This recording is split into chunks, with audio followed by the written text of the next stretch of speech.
I fled domestic violence. I'd put up with it for quite a lot, a long time. And it come to this night where obviously my teeth are missing. There was a knife involved. I thought enough's enough, but where can I go? I've got no support. Um, Obviously I ran, I fled the home. I stuck the domestic violence out longer than I basically should have, but because I had nowhere to go, I was putting my life in danger, and enough was enough this night.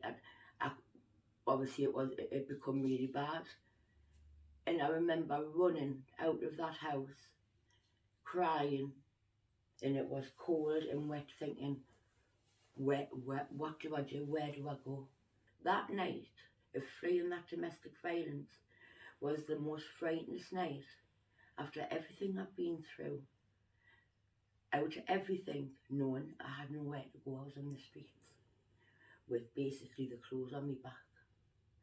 I left me animals, everything. And the fear that night was awful. I remember sitting in that police car, in the back of the police car, feeling so frightened. They took us to a very posh hotel, and I remember walking in and there was a wedding on. And I'm walking in, obviously no teeth, out here in my mouth, with two policemen. And I remember them saying, don't turn around, just keep looking. They're more interested in us than they are you. And I remember looking, and it was a huge wedding venue. And I remember the looks I got, because obviously I looked a mess. I had two policemen by my side.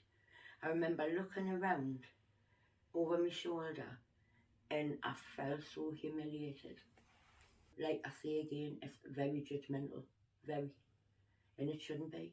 Yeah. Because I was a business lady, I had a brilliant business for 11 years, brilliant business, bought my own home. I would have never thought that I'd be walking the streets in my life, never at 50-year-old. I had so many friends around here. I went out shopping a couple of weeks ago. I seen a friend, a hairdresser.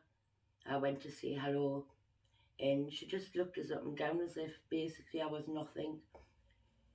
And the pain in here kills, because I think going back 10 years ago, that girl would have spoke to me. Nobody should judge anybody because nobody knows what's around the corner. This time last year, Christmas, sitting in a bedroom on my own was absolutely awful. And I kept applying for a house. And eventually, after 9 months, I got offered the flat I'm in now. The feeling that day was, I was so excited, but I was also very scared, because all I had was clothing and a few personal belongings. I always remember that morning coming here to view it. I took a migraine, I think because of the stress, thinking, who have I got? How am I going to get a TV? Carpets. I had nothing. When I viewed the flat, I was totally taken back. There was everything here to start a home again.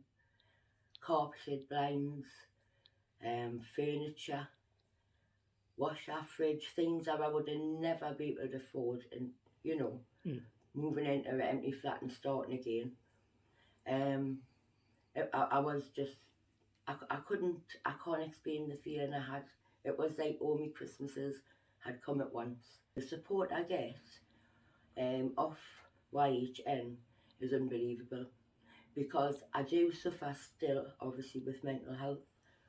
Every week I get a phone call. If there's a repair that needs to do, I ring the support worker. I'm so grateful, because I never knew that I would be sitting in a home, thinking this right last year in that horrible place, that I'd be sitting now for Christmas in a home. They've brought us from being sort of down here and I'm nearly right up there now. And like I say, I just think people need to know what my goal is I want to help people out there that's been in the same situation as I have been. And I think you have to go through something to understand. And it would fill me so much. I always feel there's a gap here. It would mean so much for me when I'm better next year, once this is all done, is to volunteer and help people out there that were in my position and let them know that the support and the help is there for them, which I didn't know at the time. And that would fulfill me to help someone like me.